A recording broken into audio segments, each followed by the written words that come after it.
sekarang aku akan memberikan sebuah cerita kepada teman-teman, ya kan. Kemarin kan aku Assalamualaikum warahmatullahi wabarakatuh. Hai teman-teman semua, jumpa lagi dengan aku Mira di channel Mira Edutainment. Kali ini aku akan memberikan kepada teman-teman, khususnya teman-teman yang sudah lulus menjadi calon pegawai negeri sipil yang akan mengikuti tes standar kompetensi bidang atau SKB pada September kemudian.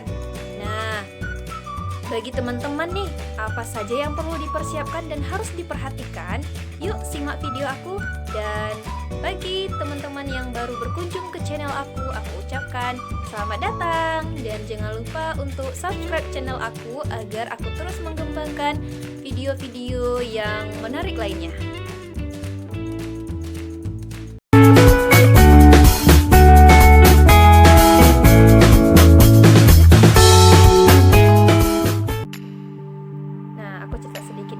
Sebelum aku mulai ke video bagaimana dan apa saja yang harus dipersiapkan kepada seluruh peserta.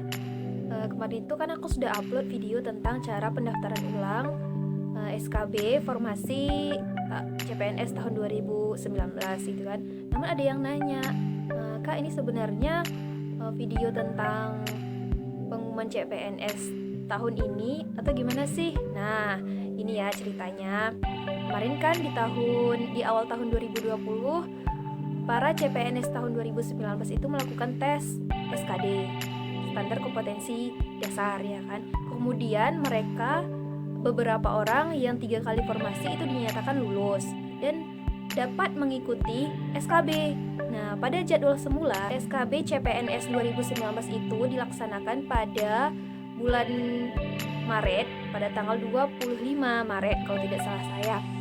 Namun karena wabah corona semua tertunda. Kemudian barulah di bulan Juli kemarin itu baru dikeluarkan surat resminya dari Permenpan RB bahwasanya tes SKB itu dilaksanakan pada tanggal 1 September 2020 ini. Itu rencananya. Dan kenapa saya buat video kemarin, karena kan sudah lama nih waktunya diundur-undur gitu ya kan. Kemudian para calon pegawai negeri sipil itu kan juga tidak seperti yang dulu lagi, bisa berkumpul-kumpul, bisa pergi ke sana kemari dengan luasa, kan tidak, karena kita tahu sendiri sedang berada pada masanya wabah corona ini, sehingga kebijakan dari Permenpan RB itu adalah menempatkan lokasi tes peserta sesuai dengan domisili masing-masing peserta atau di mana peserta itu tinggal gitu ya teman-teman. Nah, akhirnya para peserta itu harus melakukan pendaftaran ulang di situs http sscnbkn.go.id. Nah, seperti itu. Artinya apa? Yang sudah lulus, yang sudah dinyatakan berhak mengikuti SKB di tahun ini untuk formasi CPNS 2019 yang lalu harus melakukan pendaftaran ulang lagi untuk memilih lokasi mana yang harus menjadi tempat mereka. Nah, sekarang aku akan memberikan kepada teman-teman calon pegawai negeri sipil apa saja yang harus diperhatikan, apa saja yang harus dilaksanakan, apa-apa saja yang menjadi sanksi jika dilanggar, dan apa juga larangannya, dan lainnya.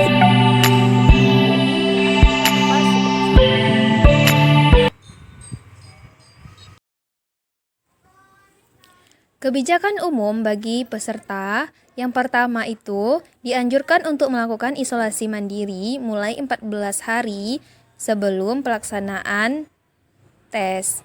Nah, bagi teman-teman yang sudah tahu jadwalnya, jadwal kapan tes akan dimulai, ya saya ulang lagi, tanggal 1 September sampai 12 Oktober 2020 ini. Nah, 14 hari sebelum tanggal 1 September, teman-teman harus isolasi mandiri dulu. Jangan kemana-mana, jangan lasak, jangan banyak bacot ya kan, karena teman-teman harus tetap stay healthy. Yang kedua itu adalah tidak diperkenankan mampir ke tempat lain selain tempat tes. Itu artinya teman-teman harus datang dari rumah langsung ke tempat lokasi tes, tidak boleh mampir ke tempat yang lain. Yang ketiga adalah tetap memperhatikan jaga jarak minimal 1 meter dengan orang lain. Dimanapun berada, ingat jaga jarak itu penting, 1 meter ya. Yang keempat itu adalah menjaga kebersihan tangan dengan mencuci tangan pakai sabun dengan air yang mengalir atau menggunakan hand sanitizer. Yang kelima, peserta dengan hasil pengukuran suhu di atas 37,3 derajat Celcius diberikan tanda khusus dan mengikuti ujian di tempat yang terpisah dan diawasi dengan petugas yang wajib memakai masker dan pelindung wajah. Artinya, kalau suhu tubuh teman-teman itu 37,3 derajat Celcius itu tidak boleh mengikuti tes pada tempat yang telah disiapkan, namun ada tempat khususnya. Kemudian yang keenam itu adalah apabila peserta dengan hasil pengukuran suhu di atas 37,3 derajat Celcius berdasarkan hasil pemeriksaan tim kesehatan tidak dapat mengikuti tes, maka peserta diberikan kesempatan mengikuti tes pada sesi cadangan 1 hari setelah jadwal akhir seleksi. Artinya ditunda lagi teman-teman, makanya jaga kesehatan ya. Kemudian yang ketujuh itu adalah peserta yang berasal dari wilayah yang berbeda dengan lokasi tes mengikuti ketentuan protokol kesehatan yang ditetapkan oleh pemerintah. Saran saya, sebaiknya pilihlah tempat lokasi tes yang dekat dari rumahmu, karena jika berjauhan terlalu banyak memakan risiko. Nah, apa saja sih kewajibannya? Yang pertama itu adalah wajib hadir di lokasi tes paling lambat 60 menit sebelum pelaksanaan tes dimulai. Artinya 1 jam sebelum tes dimulai itu teman-teman harus stay di tempat lokasi tes yang telah teman-teman pilih. Yang kedua adalah wajib menggunakan masker yang menutup hidung dan mulut hingga dagu atau pelindung wajah. Kemudian yang ketiga, membawa kartu tanda penduduk KTP dan kartu tanda peserta ujian SKB, serta menunjukkan kepada panitia. Ingat 2 hal penting itu, KTP dan kartu ujian SKB harus dibawa pada saat tes. Yang keempat, membawa pensil kayu, dan ini digunakan untuk mencoret-coret atau mencari sesuatu yang dirasa sulit dalam menyelesaikan soal. Yang kelima adalah mengenakan kemeja atas berwarna putih dan celana berwarna hitam atau rok berwarna hitam. Bagi yang wanita, wajib mengenakan jilbab berwarna hitam juga. Dan tidak diperkenankan memakai sandal, serta tidak diperkenankan untuk memakai celana berbahan jeans. Yang keenam itu adalah duduk pada tempat yang ditentukan. Yang ketujuh, melakukan penitipan barang di tempat yang ditentukan dengan tetap menjaga jarak. Jangan berkerumunan lagi ya teman-teman, karena pengalaman itu ketika menitipkan barang sangat berdesa-desakan. Jadi sekarang tidak diperbolehkan lagi. Yang kedelapan adalah mendengarkan pengarahan panitia sebelum pelaksanaan tes dimulai. Ingat, pengarahan panitia itu penting. Dan yang terakhir itu adalah menjawab setiap soal yang telah disediakan. Ingat, jawabnya yang betul ya, agar lulus menjadi seorang pegawai negeri sipil. Adapun larangan bagi peserta, tidak boleh membawa buku, catatan, jam tangan, perhiasan, kalkulator, dan peralatan elektronik seperti laptop, tabel, flash disk, telepon genggam, dan alat komunikasi lainnya, serta kamera. Yang kedua, tidak boleh membawa makanan dan minuman ke dalam ruangan. Kemudian yang ketiga, tidak boleh membawa senjata api atau tajam.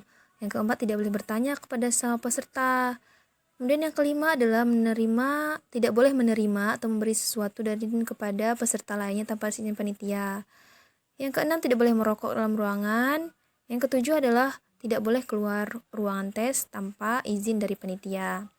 Kemudian ada sanksi-sanksinya juga. Sanksi-sanksi itu adalah yang pertama, peserta yang terlambat pada saat dimulainya tes itu tidak diperkenankan masuk dan dianggap gugur.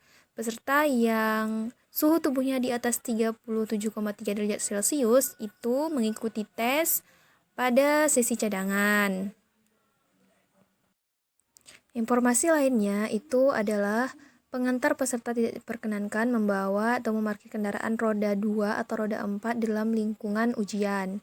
Kemudian pengantar peserta dilarang masuk dan menunggu di dalam area seleksi untuk menghindari kerumunan.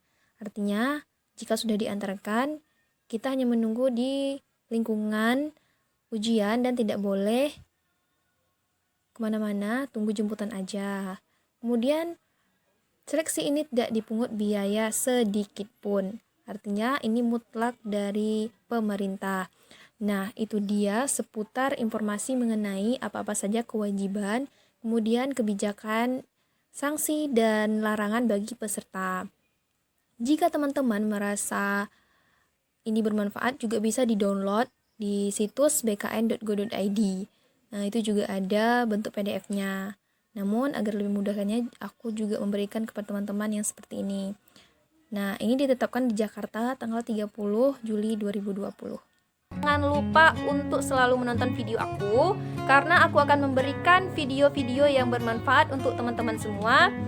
Dan jika video ini teman-teman rasa bermanfaat, jangan lupa untuk like video ini dan share. Kemudian yang terpenting adalah subscribe video aku ini, karena bantuan dari teman-teman akan memberikan aku kesempatan dan memberikan ide-ide yang menarik lainnya. Terima kasih dan Assalamualaikum warahmatullahi wabarakatuh.